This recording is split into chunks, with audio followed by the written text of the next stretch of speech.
Vidéo du jour, bonjour.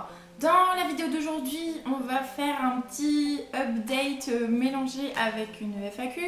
Tout simplement parce que ça va faire quelques semaines que j'ai pas posté sur YouTube en tout cas et que j'étais pas très active sur les autres réseaux.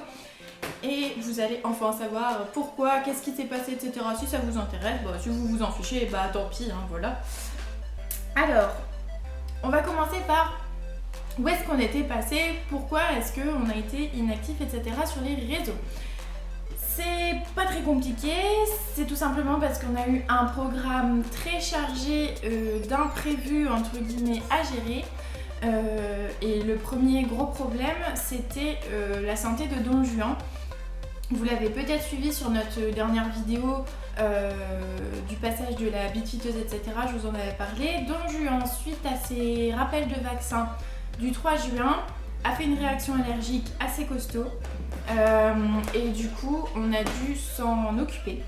Alors, pour revenir très rapidement dessus, parce que j'en avais déjà un peu parlé, il nous a fait un œdème de cette taille-là à peu près pendant 3-4 semaines. Donc tout le mois de juin, il a été complètement bloqué et au bout de ces 4 semaines, l'œdème a rétréci et s'est transformé en abcès de la taille d'un poing ou d'une balle de tennis comme vous voulez. Donc un abcès bien mou, bien rempli, qui a donc dû être percé. Donc ça on l'a fait à la maison avec mon chéri. On a bien tout vidé et du coup le veto a dû passer pour vérifier qu'on avait bien nettoyé. Et il a eu une semaine d'antibiotiques et tout un tas de traitements anti-inflammatoires, machin, bidule. Je vous passe les détails, mais en gros voilà. Et du coup, pour conclure cette histoire de vaccin, à partir de l'année prochaine, il n'aura plus que le grippe tétanos. Je suis pas anti-vax du tout, mais par rapport aux réactions qu'a mon cheval, je peux pas me permettre de lui faire des trous dans l'encolure tous les ans avec le vaccin rhino, etc., etc. Donc du coup, il n'aura plus qu'un seul vaccin par an qui sera le grippe tétanos et on essayera de piquer dans le poitrail l'année prochaine et de lui mettre une grosse dose d'homéopathie, d'anti-inflammatoire et compagnie avant et après, au lieu de juste après, pour limiter les dégâts, on va dire. Voilà, donc ça c'était pour les vaccins Don Juan. Et donc en même temps, fin juin, du coup le 25, il a vu le dentiste parce que la bite fiteuse nous avait dit qu'il fallait le faire passer pour qu'il soit vraiment confort avec ses nouveaux morts, etc. Qu'il y avait quelques petites surdents. Et du coup c'est vrai que même si ça fait pas un an encore que le dentiste était passé l'année dernière, il y avait quand même des jolies pointes. Donc Don Juan a une bouche complètement neuve maintenant. Donc voilà. Et du fait qu'il a été à moitié à l'arrêt avec le confinement, puis complètement à l'arrêt tout le mois de juin à cause de ses vaccins. Là, il est vraiment un peu raide, etc. Et comme le vaccin c'était que d'un côté, je le sens déséquilibré et irrégulier. Pas boiteux, mais c'est pas la qualité habituelle de Don Juan. Du coup, j'ai pris rendez-vous avec l'ostéopathe, mais l'ostéopathe ne pourra passer qu'en août. Donc en attendant, Don Juan va rester sur un rythme cool pépère, une ou deux fois montée par semaine et le reste du temps repos, balade ou quelques longes, voilà. Ensuite, par rapport à Léopold, notre petit Poums, il va super bien. Il nous a fait une petite poussée de croissance courant juin aussi, donc il avait un peu perdu, mais il s'est allongé, il a grandi un peu, etc. Et du coup, maintenant, il reprend un peu du muscle et du gras. Voilà. Il a eu 3 ans, du coup, le 24 juin, si je dis pas de bêtises. Donc, ça commence à être un grand bonhomme. Au niveau de la santé, il va super bien. Oui, le vaccin, ça lui avait fait juste une petite gonflement, mais voilà, c'est tout. Et puis du coup, les dents ça va, tout ça va. Donc on continue son éducation, son débourrage, etc. Tout va très bien pour lui, il grandit, il grossit. La vie est parfaite. Par rapport à moi du coup, moi jusqu'ici j'allais très bien. Mais vous n'êtes pas sans savoir du coup que les chevaux c'est littéralement mon boulot. Et donc autant je donne des cours, je suis à pied, etc. machin, mais quand je dois aller chez des clients pour travailler leurs chevaux ou moi-même travailler mes chevaux et ressortir en compétition quand il n'y aura plus le coronavirus, il faut que je sois au top de ma forme physique. Et du coup là, bon ça rentre un peu dans ma vie privée mais je vous en parle parce que ça impacte mon boulot.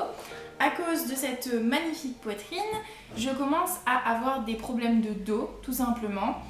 J'ai ce qu'on appelle une hypertrophie mammaire, c'est-à-dire que la taille de mes seins est trop développée par rapport au reste de ma silhouette. Du coup ça impacte notamment mes cervicales et mes lombaires. Donc voilà, ça influe sur ma position à cheval, ça rajoute du poids aussi sur mes épaules, sur le cheval, etc. C'est pas agréable à porter, je ne peux mettre que des sous-vêtements de sport, etc., etc. Bref, du coup je me fais opérer ce vendredi 10 juillet. Tout simplement pour me faire retirer tout ça. Alors on va pas tout enlever évidemment, mais on va reproportionner. Ce qui fait que du coup, je ne pourrai plus monter à cheval pendant 2 mois. Voilà, donc juillet, août, monter à cheval c'est fini. Je pourrais reprendre tranquillement, donc début, milieu septembre à peu près. Du coup voilà, ça va être compliqué. Alors la question du coup c'est qui c'est qui va travailler tes chevaux vu que toi tu peux plus monter cet été? Et ben j'ai tout simplement mis Léo et Don Juan en demi-pension. Donc pour le moment ils ont chacun une personne qui viendra s'occuper d'eux une fois par semaine. Si j'arrive à trouver d'autres personnes, voilà. Et puis sinon c'est mon compagnon Olivier qui fera les séances de longe et les trucs comme ça. Donc les 2 DP évidemment sont sous supervision. Pour que je garde un œil sur mes chevaux, etc.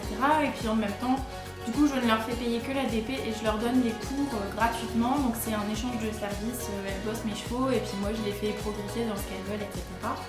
Du coup, les loulous auront de charmantes personnes, super au top, super à l'écoute et passionnées pour s'occuper de cet été.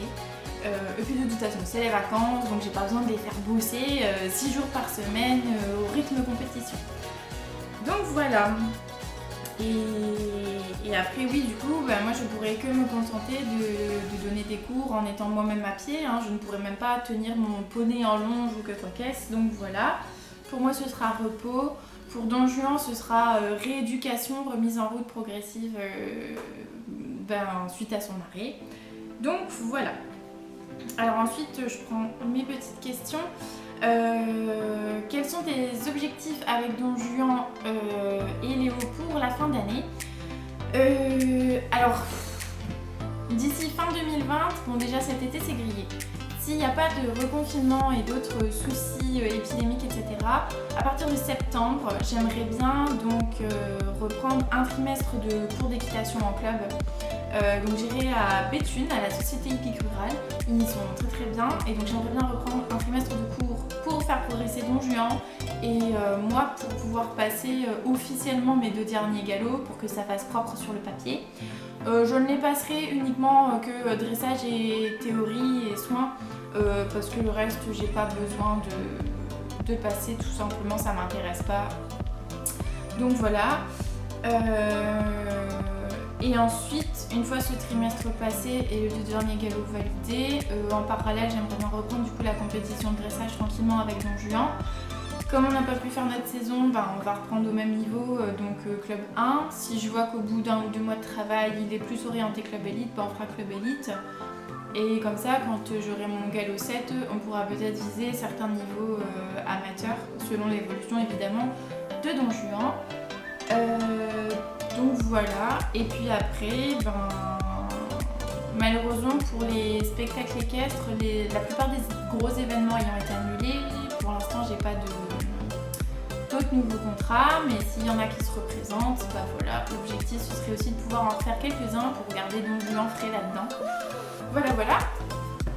Et avec Léo, c'est tout simplement continuer à le muscler pour pouvoir le mettre, lui faire sa première mise à la voiture d'attelage en décembre 2020, janvier 2021. voilà, le laisser grandir encore un peu jusqu'à ses 3 ans et demi pour commencer à lui faire une séance avec un vrai poids à tracter une fois par mois à peu près à partir de fin 2020. Voilà. Alors l'autre question c'était: quand tu étais plus jeune, tu préférais monter les poneys ou les chevaux?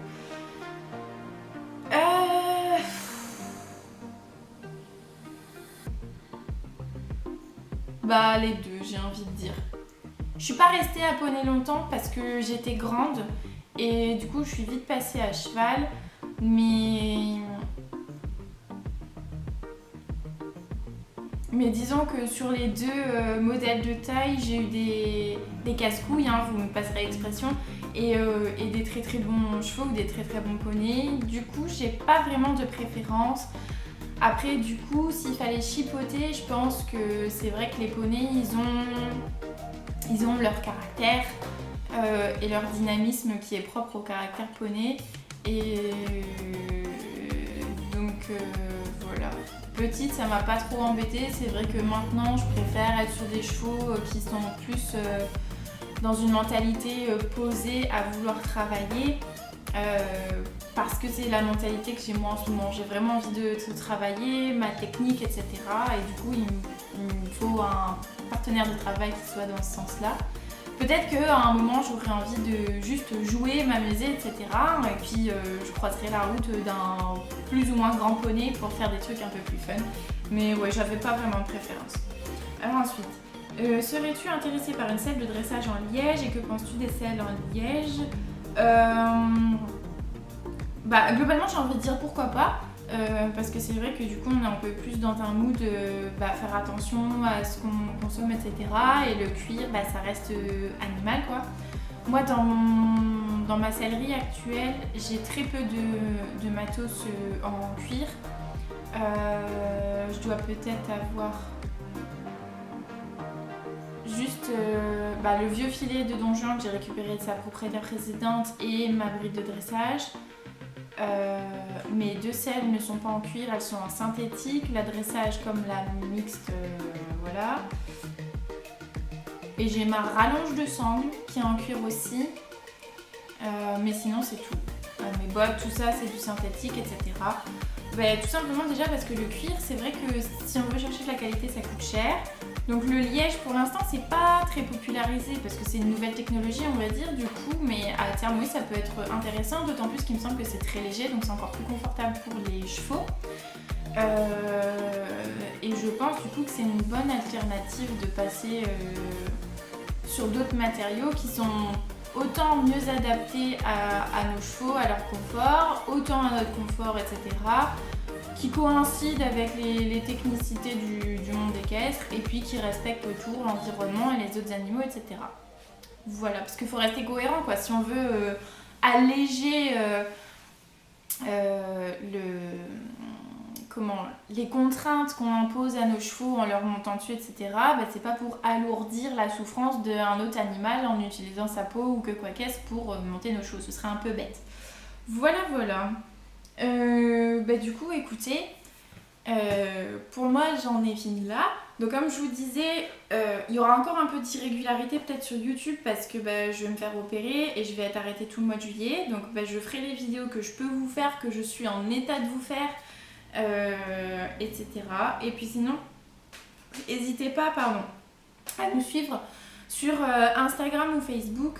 Parce que c'est plus facile à manipuler pour moi, j'ai pas de vidéo à tourner, à monter, etc. Ça va plus vite, donc voilà.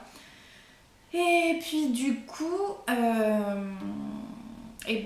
au pire du pire, on se retrouvera pour des vidéos vraiment plus actives en septembre. Mais du coup voilà, vous avez eu un petit tour d'horizon de ce que vous avez raté, de ce qu'on va faire et de voilà. Alors du coup, en attendant de vous voir dans une prochaine vidéo, prenez soin de vous et prenez soin de vos loulous et à très bientôt.